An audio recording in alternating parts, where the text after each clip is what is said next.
첫 한 시간은 우리 믿음과 이해의 관계, 요게 이제 우리가 기독교 복음을 이해하는 기본적인 틀을 볼 수 있는 여러 가지, 세 가지 옵션이 있어서 그걸 좀 보기로 하고, 그다음 5분 더 쉬고 난 다음에는 마지막에 이제 변증과의 역사 부분을 좀 보겠습니다. 변증과의 역사는 가능하면 좀 이 성경 중심으로 좀 볼 텐데, 일단 믿음과 이해의 관계를 왜 다루냐니까, 이게 이제 우리 신앙의 합리성의 문제입니다. 내가 믿는데 믿는 내용을 내가 깨닫느냐, 이해를 하느냐는 것도 다른 문제입니다. 그래서 만약 내가 믿는 내용을 이해를 못했다면은 내가 믿은 그 내용을 안 믿는 사람들에게 전달해 주기도 어렵습니다.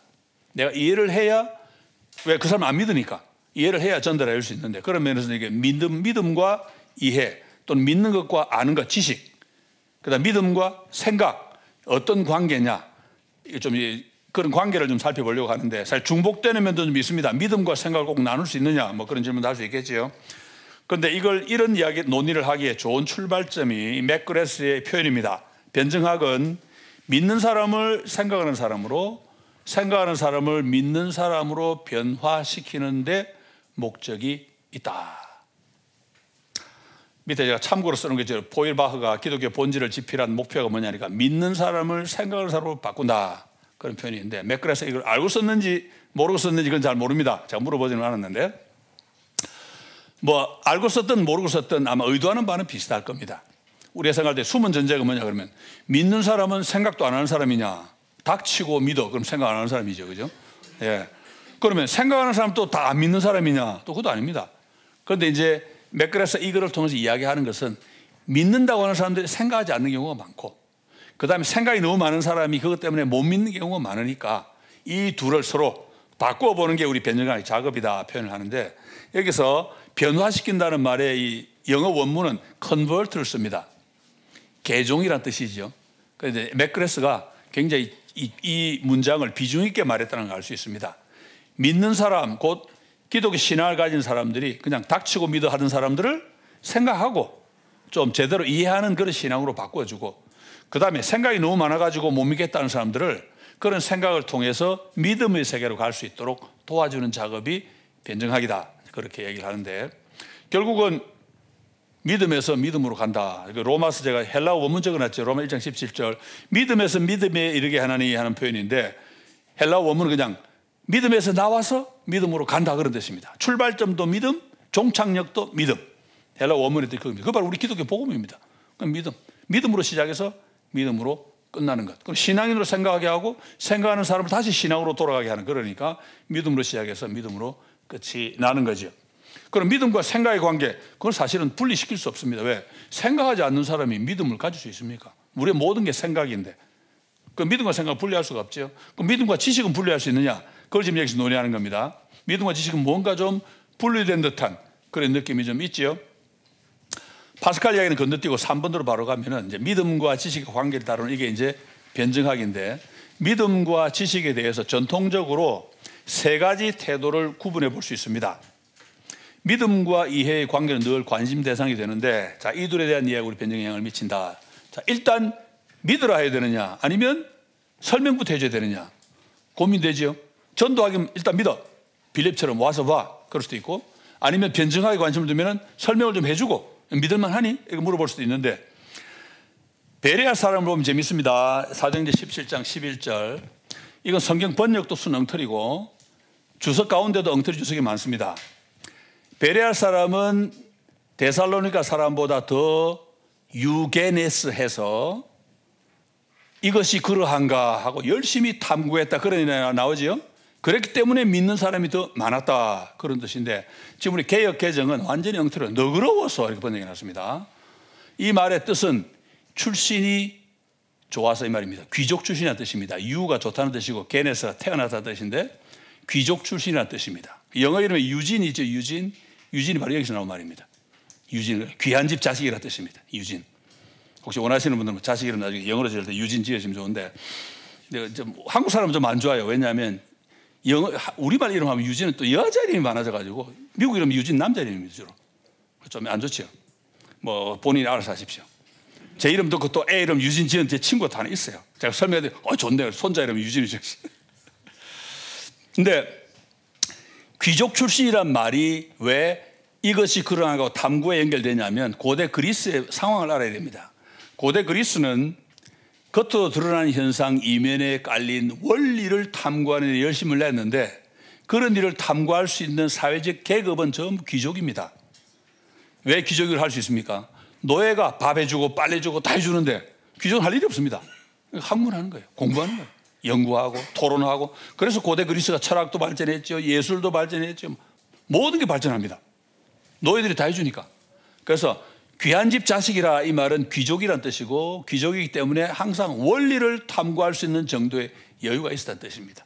그러니까 베레아 사람들은 데살로니가 사람들도 훨씬 더 기본적인 마인드, 부자였다는 뜻이 아니고 기본적인 마인드가 원리를 탐구하는 옛날 그리스의 귀족들이 했던 그런 이 사고방식이 되어 있었기 때문에 이것이 그러한가 찾다 보니까 정말 맞네. 예수 믿자. 그렇게 되었다. 이제 그게 성경의 가르침입니다. 성경 번역도 이런 설명이 없고 주석에도 이런 설명할 수 있는 주석이 별로 없습니다. 이 앨런이라는 사람 책이 나옵니다. 이 사람이 철학자이기 때문에 설명을 하는데 자, 지식과 지성과 관련할 때 우리가 늘 생각할 것은 첫째로는 인간 지식은 죄와 타락으로 손상되었다는 점. 저는 늘 궁금한 게 그래요. 이 기독교 철학자들이 이 세상 사람들의 이런 생각하는 방식, 논리적인 지위 이런 것들이 죄와 타락으로 손상이 되기 때문에 비논리적인 것도 많고 막 이렇게 설명을 해요. 그러면 예수 믿는 사람은 전부 예수 믿고 거듭났으니까 완벽하게 논리적이고 전혀 있을 수 없는 그런 언어를 구사합니까? 아니죠. 제가 볼 때는 이게 좀 불필요한 설명인 것 같아요. 제가 볼 때는 이게 피조성에 관련된 거지 죄와 관련된 것 같지는 않습니다. 하와 보세요. 그때는 하와라 이름이 있기 전이니까 여자 뱀이 물어보잖아요. 하나님 정말로 동산에 있는 모든 열매를 먹지 말라 그러시더니 그러니까 뭐라 그럽니까? 다 먹어도 되는데 한 개는 먹지도 말고 만지지도 마라. 하나님은 반드시 죽는다 그랬는데 여자는 죽는다. 반드시란 말을 빼버립니다. 첨가도 하고 빼기도 하고 손대지 말란 말 하나님 안 하셨는데 죄 짓기 전입니다. 아직. 제가 볼 때 피조성이 한계가 있다. 아니면 부부 사이에 소통이 좀 잘못됐거나 그죠? 아담이 명령을 받았는데 여자는 엉뚱하게 알고 있어요. 아담이 전달을 잘못했든지 뭐 그런 문제가 있겠죠. 제가 볼 때 이게 인간이 죄가 있어서 이런 문제가 생겼다. 그건 좀 쉬운 설명은 아닌 것 같습니다. 왜냐하면 그러면 죄가 있어서 논리적인 한계가 생겼으면 우리가 예수 믿고 용서받고 거듭났으면 예수 믿는 우리는 굉장히 논리적이고 앞뒤가 쫙쫙 맞고 실수도 안 해야 되는데 우리도 하거든요. 그런 생각해 보면 죄하고 연결하는 건 조금 한계가 있지 않나 생각이 됩니다. 어쨌든 자, 세 가지 입장을 한번 보겠습니다. 일단 세 가지 뭐 다른 서론적인 설명은 다 빼고 자, 첫째로 첫째 이게 이제 테르툴리아누스라는 사람이 가르친 입장인데 첫째 불합리함으로 믿는다. 쉽게 말하면 뭐냐? 믿음과 지식, 믿음과 아는 건 서로 반대 관계에 있다. 믿음과 이해하는 것은 서로 반대 관계에 있다. 지식은 합리적입니다. 우리가 믿는 내용은 불합리합니다. 그래서 서로 충돌이 일어난다. 그렇게 보는데 이런 경우는 이제 변증하기 필요가 없죠. 왜냐하면 변증학은 불합리해 보이는 그것을 합리적으로 설명하는 거니까. 그런데 테르툴리아누스 입장에 따르면은 기독교 복음 자체가 불합리한 거니까 설명한다는 것 자체가 엉터리죠. 사실은 뭐 파스칼이 그런 얘기를 합니다. 파스칼이 기독교 복음 자체가 이미 모을 수는 있는 건데 그 모을 수 있는 걸 어떻게 사람들에게 설명을 해주냐. 시도 자체가 잘못된 것이 아니냐 그렇게 얘기를 하는데 이게 테르툴리아누스가 한 말 인용을 했는데 다 버지는 않겠습니다. 그 테르툴리아누스 간단한 이야기하는 핵심은 하나님의 아들이 태어나신 일에 부끄러움이 없다. 왜냐하면 부끄러운 일이기 때문이다. 그러니까 세상적인 눈으로 보면 말도 안 된다 그런 이야기입니다. 부활은 확실하다. 왜? 불가능하기 때문이다. 이래서 역설적으로 설명을 하는데 테르툴리아누스가 말하고자 하는 바는 기독교 복음의 핵심 진리는 인간의 이성으로 납득이 안 되는 것이다. 그렇게 말을 하면서 삼위일체를 보기로 들고 예수님의 성육신을 보기로 들고 그 다음 십자가 구원의 원리를 설명을 합니다. 십자가는 성경이 말하는 대로 유대인에게는 거리끼는 것이고 헬라인에게는 미련한 것입니다. 헬라인이 볼 때 왜 미련한? 헬라인은 기본적으로 헬라인은 이 신과 인간을 나누어 놓는데 신은 귀하고 인간은 천하다고 봤습니다. 그러면 헬라인이 볼 때 합리적인 것은 천한 인간이 자기를 바쳐서 신을 섬기는 게 합리적입니다. 그런데 기독교 복음은 거꾸로거든요. 그 고귀하신 신이 세상에 내려 이 가치도 없는 인간을 위해 죽었다. 이건 말이 안 됩니다. 그러니까 헬라인들은 이거 뭐 우리 못 받아야 되겠다. 불합리하니까. 그런 걸 여기 이야기하는 거죠. 그 그러니까 이제 이해하려고 노력하지만 근본적으로는 이해가 불가능하다고 하는 것을 여기서 이제 설명하는 거죠. 그럼 성경적으로 그러면 이 테르툴리아누스 입장이 근거가 있느냐? 이사야 보면 하나님 말씀이 나하고 너희 생각이 다르다 그래 말씀하시고, 그 다음에 이제 파스칼도 좋아하는 구절인데, 구원자 이스라엘 하나님이여 진실로 주는 스스로 숨어 계시는 하나님입니다. 그 다음에 또 골로새 2장 8절도 언급했지요. 누가 철학과 헛된 속임수로 너희를 노력할까 주의하라. 사도 바울도 깊도다 하나님의 지혜와 지식에 부유하며 그의 판단은 측량치 못할 것이며, 측량이 되면 하나님 판단 아닙니다. 그거는 측량이 안 돼야 하나님 판단이죠. 이 표현대로 따르면. 그러니까 이제 변증을 할 때는 이 표현도 이 차원도 반드시 염두에 둬야 되지 않느냐, 이제 그런 이야기죠. 파스칼도 이런 라인에 서 있습니다. 그래서 파스칼도 뭐라고 하느냐, 하나님이 숨어 계시다 하지 않는 종교는 다 거짓이고, 하나님이 왜 숨어 계시는지 설명하지 못하는 종교에서는 배울 게 없다. 제가 번역했는데 참 잘한 것 같아요. 그는. 제가 다른 번역 좀 봤는데 이렇게 멋있게 번역하는 건 없는 것 같아요. 예. 무슨 말이겠습니까? 하나님이 숨어 계실 때 말은 인간이 이해할 수 없는 영역이 있다는 뜻입니다. 왜 그렇습니까? 하나님이 영원하신 분이고 인간은 피조물입니다. 거기다 인간은 또 죄를 지었습니다. 우리는 설명할 수 있습니다. 왜 인간이 하나님 이해 못하냐? 우리가 피조물이고 죄를 지었기 때문이다. 근데 다른 종교는 그 설명을 못합니다. 그럼 우리 배울 거 없다 그러면. 기독교 복음만에 그런 설명이 있다 그런 뜻이죠. 자, 그러면 테르툴리아누스가 맞냐? 그건 아니죠. 변증학은 그런 차원이 있지만 그런 차원을 극복합니다. 왜? 이성적으로 모순 맞습니다. 그리스도의 양성, 예수님은 하나님이시고 사람이신데 우리가 어떻게 배웁니까?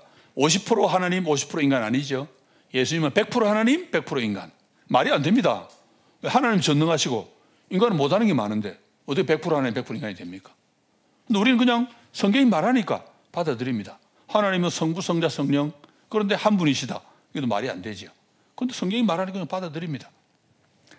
그러면서 이제 우리가 할 수 있는 게 뭐냐니까, 테르툴리아누스 말처럼 합리적이지 않고 모순되지만 그 모순되는 것을 조리 있게 말은 할 수 있어요. 표현할 수 있습니다. 하나님은 성부, 성자, 성령으로 계시지만 한 하나님이시다. 표현할 수 있잖아요. 이해는 안 돼도 그런 방식으로 접근할 수 있고, 우리가 살면서 이 땅에서 종교 아닌 영역에서도 불합리한 걸 믿고 삽니다. 대표적인 사람이 뭡니까? 로또 사시는 분들이죠. 얼마나 불합리합니까? 로또 하나 살 때, 이때는 로또가 하나 1,000원에 로또 얼마입니까? 답하면 안 돼, 이럴 때는. 모르는데요 해야지, 여러분. 알아도 모른 척 해야 됩니다, 이럴 때는. 얼마입니까? 이러면 이제 안 되는 거예요. 이때 로또가 1,000원이다. 그러면 기대값이 얼마겠습니까? 그걸 한번 살 때. 한 100원 되겠습니까? 50원 됩니까? 안 되죠, 보통. 예? 800만 원. 어쨌든 그러니까 내가 살 그 순간에 돈 날리는 거예요. 그 사람 어리석은 짓인데 합니다. 왜? 만에 하나 당첨되면 그야말로 인생 대박 나니까, 그 사람들 표현으로. 이거 그죠. 그 다음에 중학교 때는 좋아하는 여학생 탈같이 먼 길을 돌아가는 버스를 탄다. 누구 이야기겠습니까? 제 이야기인데. 이런 이상한 짓들을 합니다, 인간은. 그런데도 불합리하다고 비난하지 않아요. 우리 삶 속에 이런 불합리한 게 많이 있습니다. 그래서 이런 것들을 많이 이 테르툴리아누스 말고도 루터나 케르케고르나 바르트 이런 사람들은 강조를 하는데, 이것이 과연 옳은 입장이냐? 뒤에 가서 다시 보기로 하고, 이제 두 번째 입장은 깨닫기 위하여 믿는다. 여기서 이제 믿는 거하고 깨닫는 게 테르툴리아누스가 말한 거하고 비슷한 라인이 있습니다. 테르툴리아누스는 믿는 내용하고 깨닫는 내용 서로 반대다. 그렇게 얘기하는데, 여기는 반대긴 한데 서로 연결은 된다 얘기를 합니다. 다시 말하면 믿음이 우리가 이해하는 조건이 된다. 이게 이제 제가 볼 때는 가장 성경적인 입장이고, 이 입장을 강조한 사람이 아우구스티누스입니다. 공통점이 있고 차이점이 있는데, 테르툴리아누스하고 공통점은 신앙과 이성은 근본적으로 단절 관계에 있다. 서로 다르다. 그러니까 믿지 않고서는 깨달을 수 없다. 그러니까 불신 상태에서 볼 때는, 안 믿는 상태에서는 기독교 복음은 불합리하다. 저는 이런 것들을 파스칼 같은 사람의 표현을 통해서 알 수 있다고 보는데, 우리 기독교 복음은 배타적이지요. 예수님이 내가 곧 길이요 진리요 생명이다. 나로 말미암자 그는 아무도 아버지께 못 온다. 배타적입니다. 안 믿는 사람들이 이거 억수 싫어합니다. 근데 예수 믿는 우리가 볼 때는 어떻습니까? 배타적이기 때문에 제한되어 있느냐? 아닙니다. 우리가 볼 때는 너무나 보편적입니다. 왜? 누구든지 믿으면 구원받으니까. 그래서 내가 안 믿는 눈으로 볼 때는 저거 배타적인 진술인데 믿는 내 입장으로 볼 때는 이것만큼 보편적이 없어요. 온 인류의 누구든지 예수만 믿으면 구원받습니다. 그러니까 배타성과 보편성이 공존할 수 있습니다. 어떻게 보냐에 따라 다른 거지요. 마찬가지로 하나님의 복음을 이해할 때도 내가 믿음을 갖고 보면은 너무나 이해가 잘 되는데 밖에서 볼 때는 말도 안 되는 엉터리일 수도 있다는 거죠. 그럴 경우에 우리가 어떻게 하면 밖에서 보는 그 사람들의 관점을 이해를 하고 그 사람의 이걸 설명해 줄 수 있겠냐. 그게 이제 우리 변증학의 과제라고 볼 수 있습니다. 여기서 이제 일단 앞 입장에서 테르툴리아누스는 우리가 믿는 내용하고 사람들이 이해하는 내용은 정반대이기 때문에 아무리 설명할 수도 없고 설명할 필요도 없다. 그런 입장인데 여기서는 내가 믿는 내용하고 이해하는 건 다르지만 믿음을 통해서 그 사람들에게 설명을 해줄 수 있다는 그런 가능성을 전제를 합니다. 다만 문제는 여기 질문해 놓은 것처럼 불신자가 하는 합리적인 이해하고 내가 가지고 있는 믿음을 전제로 하는 합리적인 이해가 과연 같은 거냐. 명제를 그냥 문법적으로 이해하는 거하고 그걸 신앙적으로 이해하는 건 차원이 좀 다르겠지요. 그렇게 볼 때는 이게 같은지 다른지 그것도 문제를 좀 제기해 볼 수 있지 않겠나 싶습니다. 이게 이제 전형적인 전제주의 변증학인데 믿음 없이는 모릅니다. 일단 믿어. 내가 믿는 그대로 그냥 선포해버리고 그래서 너 믿으면 나처럼 이해할 수 있다. 특별 계시를 신앙으로 받아들인 다음에 이제 그 다음에 이해로 간다 이런 뜻인데 우리의 질문은 그 다음에 길게 설명하는 부분 보세요. 그럼 이 입장은 성경의 지지를 받는가? 아우구스티누스의 입장인데 재미있는 것이 아우구스티누스가 이 입장의 근거로 내세운 것이 이사야 7장 9절입니다. 이 구절은 하나님이 아하스 왕에게 주시는 말씀으로서 이 구절 조금 뒤에 7장 14절에 뭐가 나옵니까? 처녀가 잉태의 아들을 낳을 것이 구절이 나옵니다. 메시아 약속이 나옵니다. 문제는 이제 아우구스티누스가 보았던 이 구절이 오역이라는 성경 번역을 잘못한 케이스라는 겁니다. 우리말 개역개정 보세요. 만일 너희가 굳게 믿지 아니하면 너희는 굳게 서지 못하리라. 이건 히브리어 원문 그대로입니다. 근데 아우구스티누스가 갖고 있던 성경은 라틴 성경인데 너희가 굳게 믿지 아니하면 이해하지 못하리라. 그렇게 번역이 되어 있습니다. 이게 이제 70인역을 번역해서 그렇습니다. 70인역이 히브리어 원문을 오역을 했어요. 근데 아우구스티누스가 갖고 있던 라틴어 성경은 70인역을 번역한 거기 때문에 그대로 오역이 같지요. 그러니까 선다는 말을 이해한다는 말로 바꿔버린 겁니다. 그래서 아우구스티누스가 이걸 근거로 믿어야만 이해한다. 그걸 내세웠습니다. 참 골치 아프죠 이제. 성경 번역을 잘못한 걸 진짜인 줄 알고 그런 입장을 내세웠습니다. 재밌는 것은 아우구스티누스하고 이 불가타, 벌게이트라고 부르는 그 번역한 히에로니무스 아십니까? 영어로 제롬이라고 부르는 사람. 이 두 사람이 동시 사람입니다. 그래서 제롬이 아우구스티누스보다 몇 년 후배인데 제롬이 성경 번역을 몇 년 선배구나. 몇 년 이 성경 번역을 한다는 이야기를 아우구스티누스가 듣고 편지를 보냅니다. 형님이 똑똑한 건 줄 아는데 성경 번역은 관두시지요. 아우구스티누스가 왜 뭘 걱정했냐니까 교회가 분열된다 그러면. 왜냐하면 자기가 우리가 지금 이 라틴어 성경을 가지고 있는데 70인역에서 번역된 성경입니다. 근데 당시 사람들은 70인역이라고 하는 이 뭐 70인역 잘 모르는 분이 있겠구나. 70인역 히브리어 성경을 헬라 성경으로 바꾼 번역한 책인데 그 책도 영감됐다고 믿었습니다. 그래서 70인역이 오역이 있어도 하나님 영감이라고 믿었습니다. 그리고 아우구스티누스는 이제 그 70인역을 번역한 라틴어 성경을 갖고 자기 이게 이제 영감된 말씀을 번역한 거라고 믿었는데 히에로니무스가 히브리어 원문에서 다시 라틴어로 번역한다고 그러니까 만약 그러면 번역 내용이 다를 텐데 어느 성경을 받아들이냐에 따라서 교회가 분열될 수 있다. 그래서 정중하게 조언을 하는데 뭐 히에로니무스가 무시하고 번역을 해서 아주 멋진 라틴어 번역이 됐죠. 근데 어쨌든 뭐 두 사람이 서로 호의적인 좋은 관계하고 뭐 그런 문제 없는데 자 밑에 개혁 개정 비난한 내용은 여러분 그냥 참고로 보시기를 바라고 저는 개혁 개정을 아주 싫어하는 사람입니다. 이유가 뭐겠습니까? 제가 성경 암송을 많이 했거든요. 한국을 와보니까 전부 엉터리야 이제. 번역이 달라져 버렸어요. 헛일이 돼버렸어. 기분이 좋을 리가 없죠. 그죠?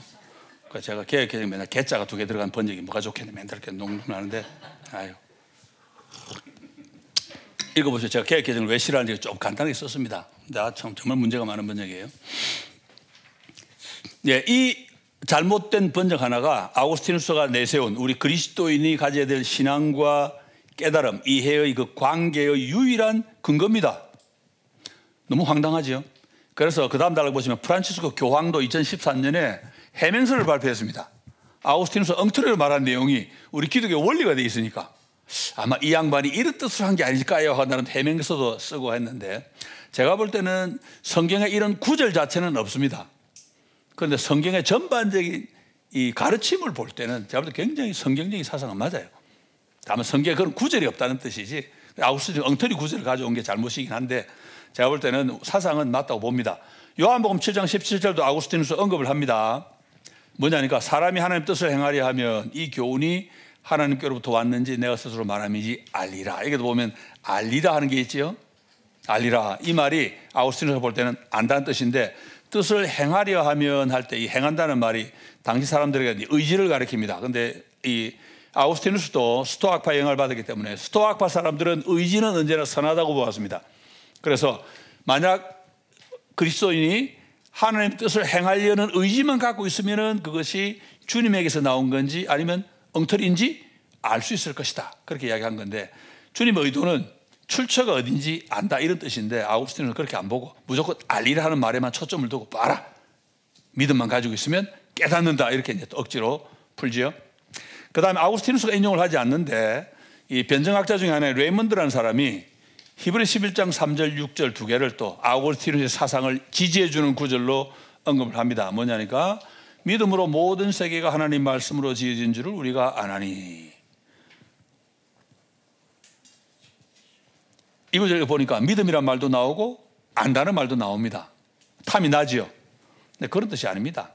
그냥 간단히 말하면 믿음이 먼저 있어야 창조를 안다 이런 뜻 아닙니다. 우리가 하나님을 믿는데 믿음의 내용이 뭔가 하면 하나님의 창조하셨다는 걸 믿는다 그런 뜻입니다.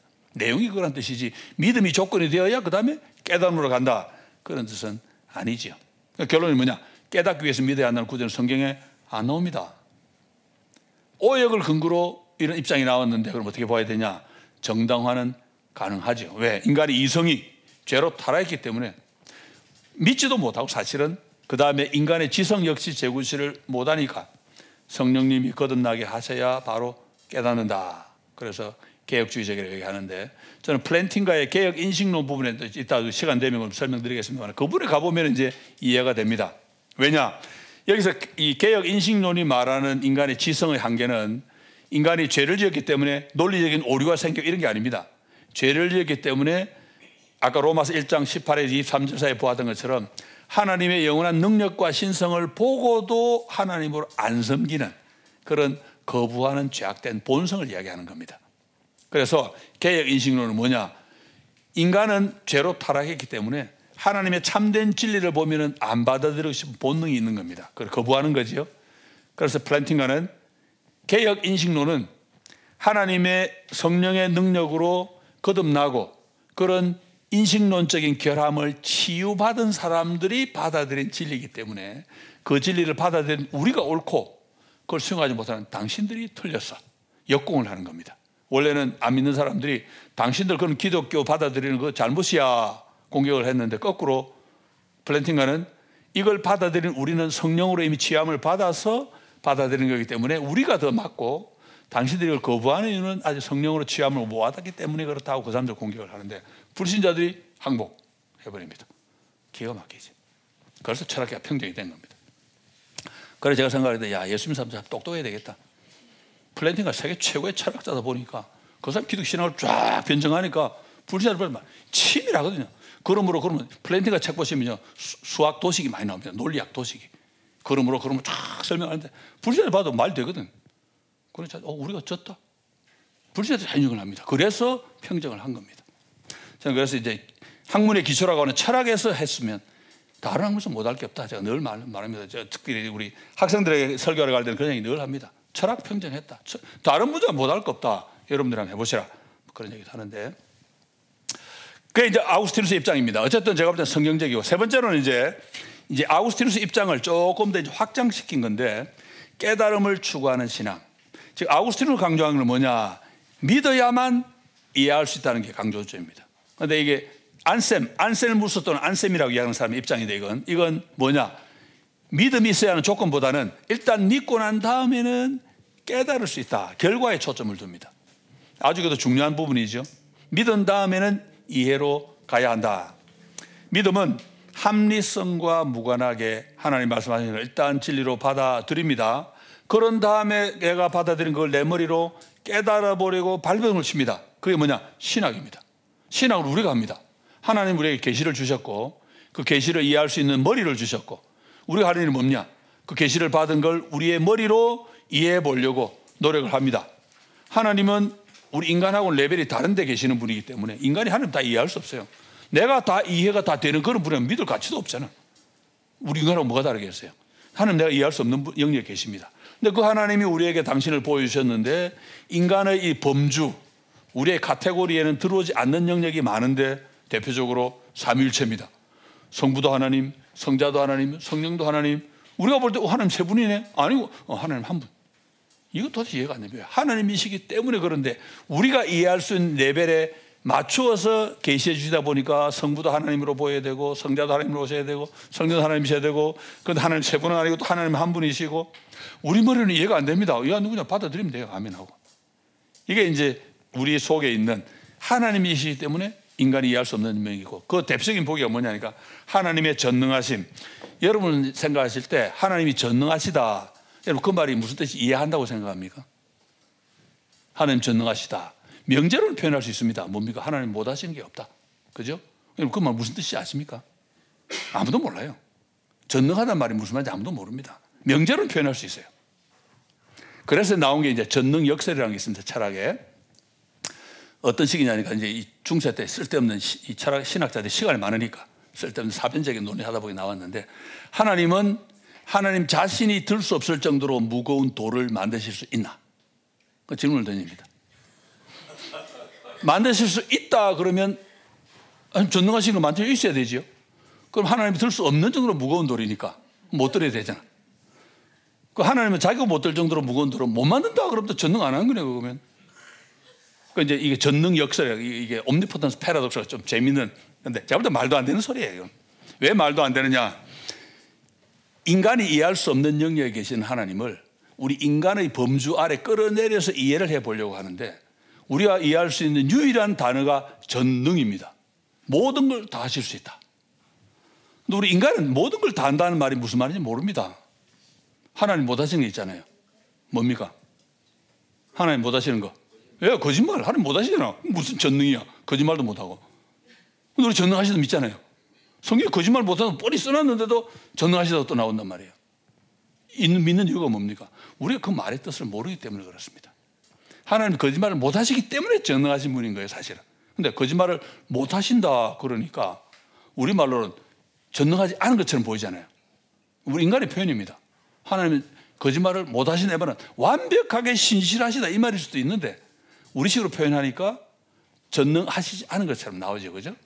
그런 방식의 표현 방식 우리 인간이 하는 방식입니다. 하나님에 대한 진술은 그런 식으로 인간이 진술은 설명할 수 있습니다. 하나님 성부 성자 성령이 계시지만 한 분 하나님이다. 무슨 말인지 우리는 모릅니다. 진술만 할 수 있지. 전능도 마찬가지입니다. 그래서 이 전능 역설을 어느 신학자가 멋있게 풀었는데 어떤 이제 뭐 모르겠어요. 사탄이 이제 옆에서 하나님이 못 드실 대로 무거운 돌 만드실 수 있어요? 물어봅니다. 하나님, 만들 수 있지. 한번 만들어 보세요. 하나님 돌을 만들어서. 그래서 이제 사탄이 물어, 하나님 한번 들어보세요. 하나님 또 듭니다. 하나님 못 들 정도로 무거운 돌이라며요. 그러니까 나는 하나님이야. 뭐든지 할 수 있어. 그걸 풀어버립니다. 너무 멋있게 푼 것 같아요. 예, 우리 인간의 머리는 납득이 안 됩니다. 그거는. 예, 그런 게 성경에 너무 많아요. 그래서 우리가 이제 하나님에 대해서 이해할 수 없는 영역이 너무나 많고 그래서 하나님이 숨어 계신 하나님이 된 거죠. 우리한테는. 그래서 하나님을 믿고 의지하는 건데 이제 이 안쌤이 우리에게 이야기하는 방식은 하나님을 일단 믿습니다.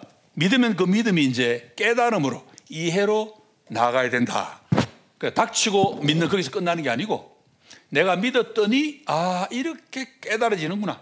이런 식으로 이제 깨달음으로 나아가야 된다. 이게 이제 안쌤의 입장인데 거의 뭐 사도행전 있는 것을 깨닫는 제 동생 책 제목인데 뭐 이것보다 그 다음에 시편은 제가 볼 때 조금 납득이 되는 것 같아요. 시편 119편 118절에 내 눈을 열어서 주의 법에 기이한 것을 보게 하소서. 주의 법 이미 나 알고 있습니다.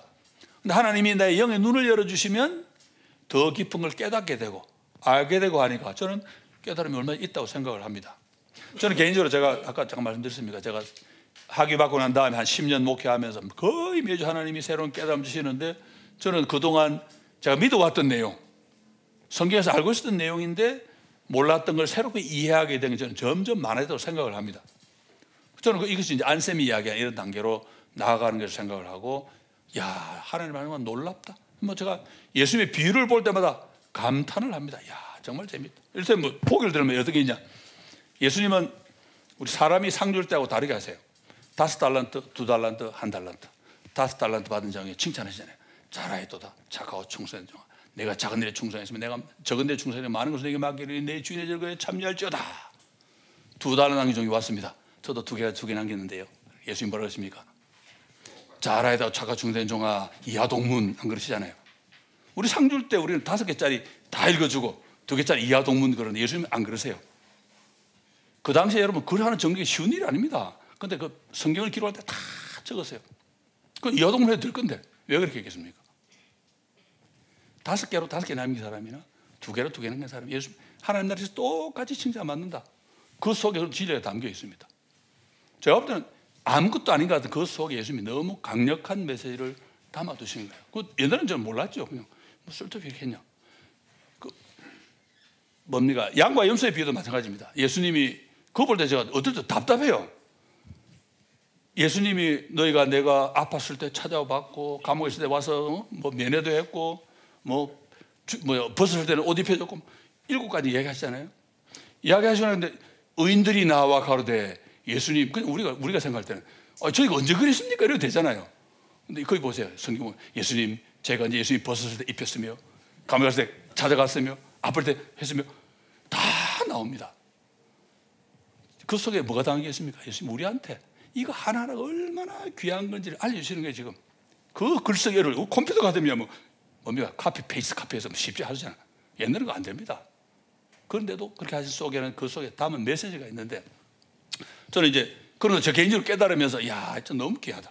그럼 이제 설교할 때 제가 활용을 하죠.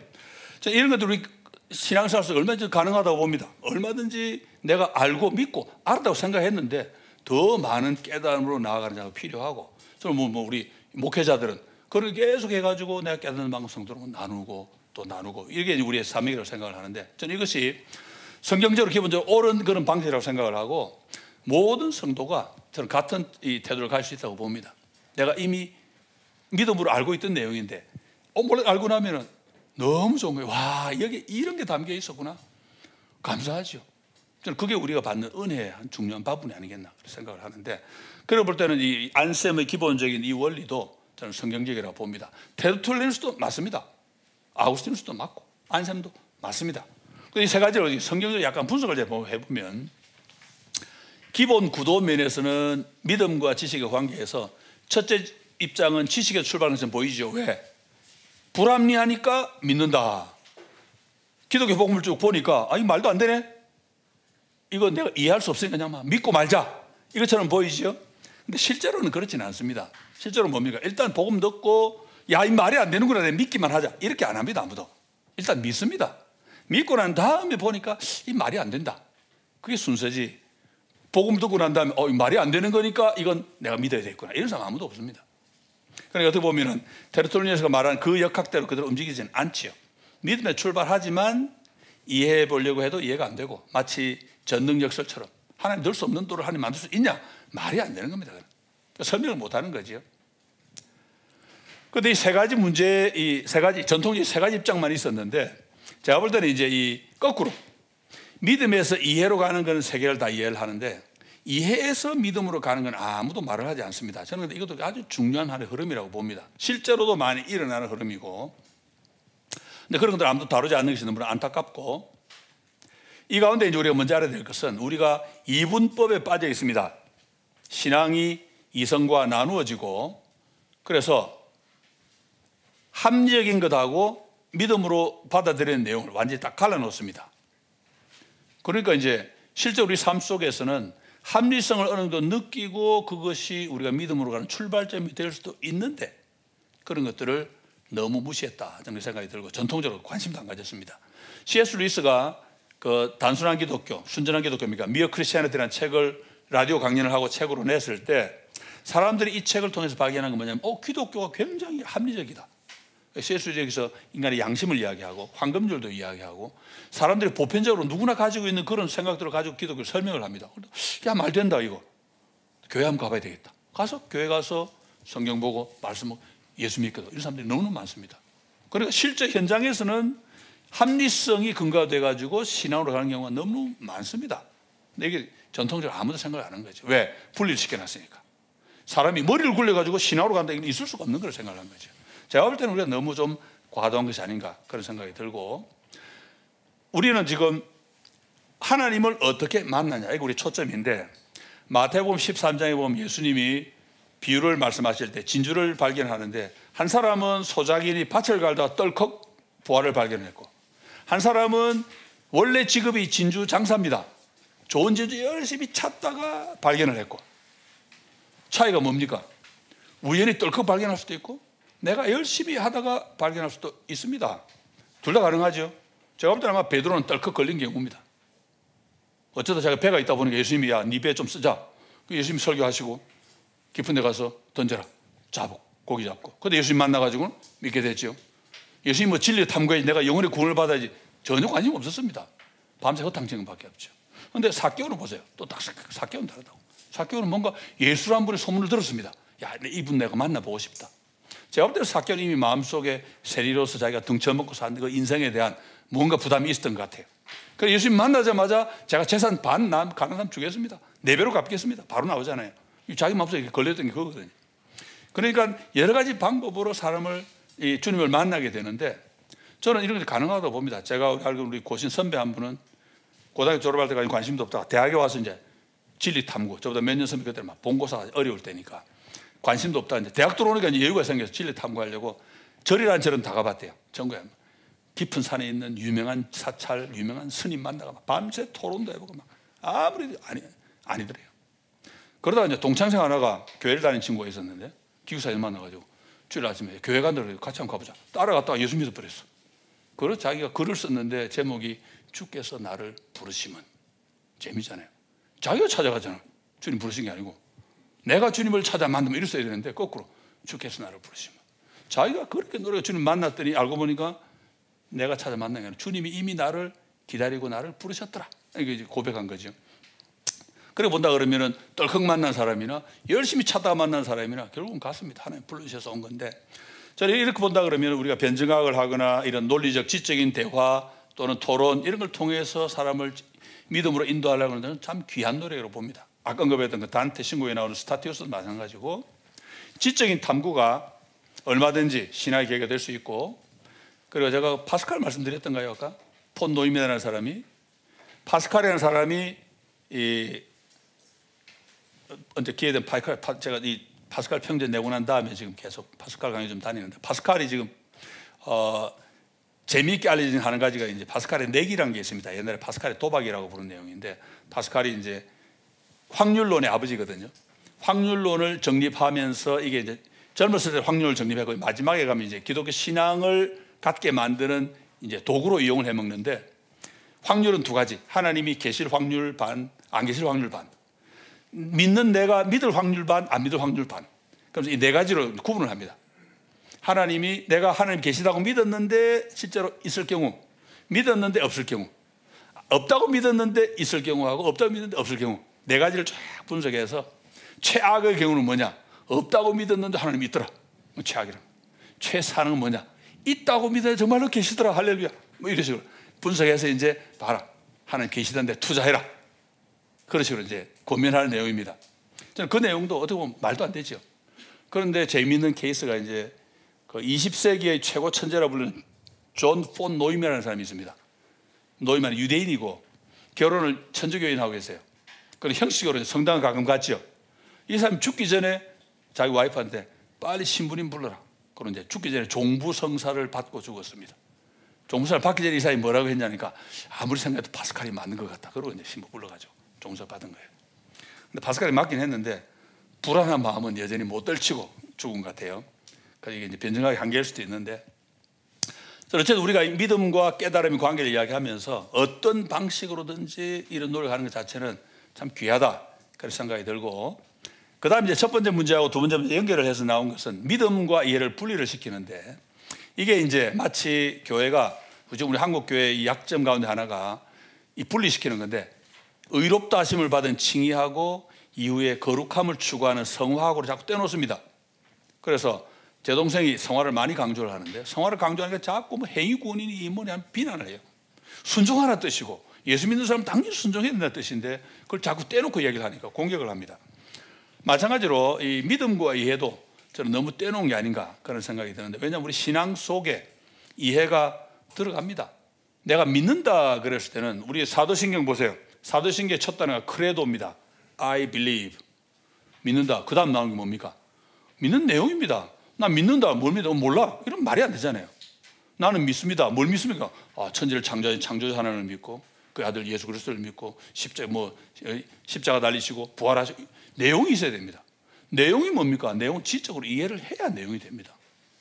그렇지요? 믿음이라고 하는 것은 사실 내용이 없을 수가 없죠. 그래서 아우구스티누스가 위대한 게 뭐냐, 이 부분에서 균형을 가지고 있습니다. 신앙이 먼저냐 이성이 먼저냐? 아우구스티누스는 둘 다 먼저라고 이야기합니다. 왜? 이성이 먼저다. 왜? 내용을 알아야 믿을 거 아니냐. 하나님이 사랑이시라. 사랑이라는 말 뜻도 모르고 어떻게 믿습니까? 하나님이 누구신지 설명을 들어야 봐야 될 거 아니에요. 그러면 이성이 먼저입니다. 그래야 신앙의 내용을 아니까 그 신앙이 먼저다. 이성이 먼저다. 그 다음에 신앙이 먼저다. 왜? 믿어야 제대로 이해를 한다는 겁니다. 믿기 전에는 명제는 이해하지만 그 말의 참뜻은 알 수가 없기 때문에, 그럴 때는 신앙이 먼저다. 이성도 먼저, 신앙도 먼저. 제가 볼 때는 제일 멋진 균형을 잡은 게 아니라 생각이 되는데, 사실은 근본적인 문제는 따로 있습니다. 자, 밑에 3번으로 써놓은 거 있죠. 이게 이제 우리 중세 천년의 문제였는데, 신앙을 지식보다 열등한 것으로 오해를 했습니다. 이걸 극복한 게 뭐냐, 이제 우리 다음 시간 되면 공부할 개혁 인식론인데, 아퀴나스가 자연신학을 하는 세 가지 동기가 있다 그렇게 표현을 했는데, 자연신학이 뭐냐, 아까 말씀드린 대로 성경이 아닌 자연을 통해서 하나님을 알 수 있는 방법 그랬는데, 첫째 동기가 행복 추구의 동기입니다.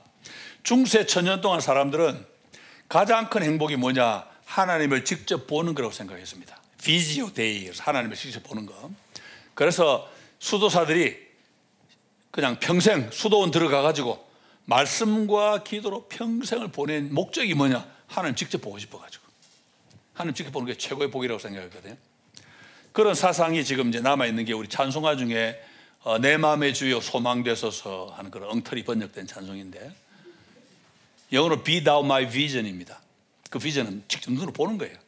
우리 한국에서 비전 그러면 뭡니까? 미래에 대한 꿈, 비전을 가져라. 그래서 내 마음의 주여 소망되소서 이상하게 번역을 해라.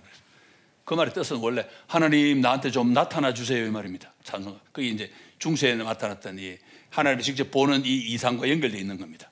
그런데 아퀴나스 이야기는 하나님을 직접 보려고 하니까 너무나 어려운 작업이 필요합니다. 금욕해야 되고 철저하게 거룩하게 살아야 되고 세상을 등져야 되고 안 됩니다. 두 번째로 갑니다. 공부를 해서 해결해 보자. 왜? 하나님을 스터디 해가지고 자연을 열심히 연구함으로써 할 수 있지 않겠나.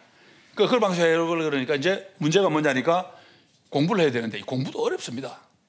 뭐 공부가 제일 쉬웠어요. 그런 책도 있긴 합니다만 그건 거짓말이죠. 그래서 이것도 머리가 안 따라가 못 합니다. 그래서 세 번째 방법으로 갑니다. 뭐냐? 결국 믿고 말자. 왜? 논리적으로 따지니까 뭐 머리도 안 따라가고 못 하겠다. 그런데 성경에 나와 있으니까, 성경에 나와 있는 내용은 믿고 아멘 하면 됐지 뭐. 그러고는 이제 아멘으로 받아들이고는 하나님을 이제 보는 것보다는 못하지만 그래도 진리를 깨달은 행복을 느낀다. 그렇게 얘기하는데, 여기서 이제 어떤 무슨 말이냐면, 공부를 해가지고 하나님을 알겠는 것은 내가 깨닫는 겁니다. 지식으로. 그런데 머리가 안 따라가요. 그럼 어떻게 되냐? 그러니까 하나님이 성경에 써놓은 대로 막 믿고 아멘하고 말자. 이건 믿음입니다. 믿음은 누구에게 필요하냐? 머리 안 되는 사람들에게 필요한 겁니다. 내가 머리가 좋으면 공부해서 깨달을 텐데 못 깨달으니까 하나님이 나 같은 사람 위해서 성경을 써주셨다. 그래 막 성경대로 막 믿자. 두 가지 딱 나눠지지요. 깨닫는 거하고 믿는 걸 완전히 차이가 나버립니다. 이걸 이제 만든 사람이 누구냐? 바로 이 플라톤입니다. 플라톤이 지식을 둘로 나누었습니다. 하나는 내가 깨닫는 지식, 에피스테메라고 그러는데, 또 하나는 나의 의견 또는 독사 이렇게 부르는데, 이 두 가지가 어떻게 다르냐면, 에피스테메는 내가 직접 깨달은 지식입니다. 1 더하기 1은 2, 이거 우리가 직관적으로 깨닫습니다. 그 다음에 이를테면 우리 안상원 선생님은 내 고등학교 2년 선배, 확실한 지식입니다. 에피스테미입니다. 그런데 뭐 이를테면 내가 듣기로 소문 같은 게 있잖아요. 소문. 내가 직접 본 적은 없어요. 소문만 있을 수 있습니다. 누가 어디에 뭐하고 뭐가 산다더라, 본 적은 없습니다. 근데 이건 의견입니다. 근데 믿음은 지식이 아니고 의견에 속합니다. 왜? 하나님이 우리에게 주시는데, 성경 써주시면서 너 이거 진리야, 믿어. 근데 내가 보니까 직관적으로 알 수 있는 것도 아니고 내가 직접 경험해 본 것도 아니고 하나님이 나한테 옳다고 그러시니까 하나님을 내가 봐서라도 내가 믿지.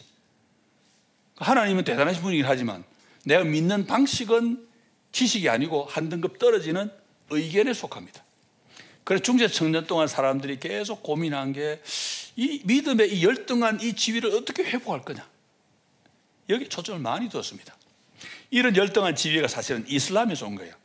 플라톤의 이 문법을 이슬람 학자들은 이븐 루시드라고 하는 학자가 딱 나눠가지고, 이븐 루시드가 이제 코란경을 가지고 꾸란경을 설명하면서 꾸란이 왜 필요하냐, 공부 못하는 인간들 왜 필요하다, 이렇게 이야기한 거예요. 철학을 공부하면 아리스토텔레스만 공부하고 나면은 꾸란 필요 없는데, 아리스토텔레스를 공부해가지고 진리를 깨달으니까 머리가 안 되는 사람이 너무 많으니까 신이 꾸란을 주신 거예요. 꾸란 주고 이것만 믿어, 그냥 봐줄게, 그런 식으로 설명하는데, 그게 기독교로 들어와가지고 기독교인들을 괴롭힌 겁니다. 우리가 가진 건, 성경을 믿는 건 너무나 귀한 건, 일반 지식보다 더 뛰어난데 한 등급 낮네, 야 이거 어떻게 해야 되냐 고민하게 만든 거지. 그래서 이제 아퀴나스는 이걸 해결하기를 확실성을 또는 나눕니다. 하나는 주관적인 확실성, 하나는 원인적 확실성. 주관적 확실성은 내가 직관으로 알거나 경험으로 아는 그런 확실성을 말하지요. 주관적 확실성으로 보면 성경에 나와 있는 내용을 믿는 건 한 등급 떨어집니다. 그런데 원인을 생각해보면, 원인은 뭡니까? 내가 알거나 경험하거나 직관으로 느끼는 것은 내가 주인인데, 성경은 소문으로 들어 아는 거긴 하지만 주신 분이 하나님이니까 훨씬 더 권위 있는 분이지 않나. 그러니까 그거는 확실하다. 그러니까 주관적 확실성하고 원인적 확실성을 구분을 해가지고, 주관적으로는 확신이 좀 떨어져도 원인에서 훨씬 뛰어나다, 그렇게 합리화를 시켰는데, 합리화를 시키고 난 다음에도 여전히 안 와닿습니다. 왜? 플라톤의 이분법은 여전히 남아있거든요.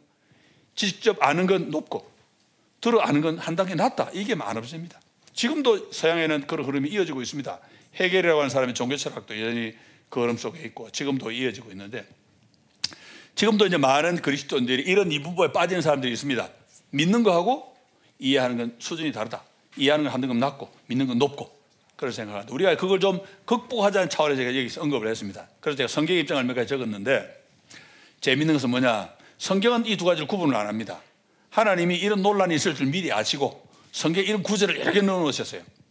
요한복음 6장 6절에 보면 베드로가 주님 앞에 고백하기를, 우리가 주는 하나님의 거룩하신 자인 줄 믿었나이다도 안 하고 알았나이다도 아니고 믿고 알았나이다, 이렇게 얘기합니다. 페피스튜카멘 에그노카멘, 둘 다 완료형입니다. 믿었고 알았다.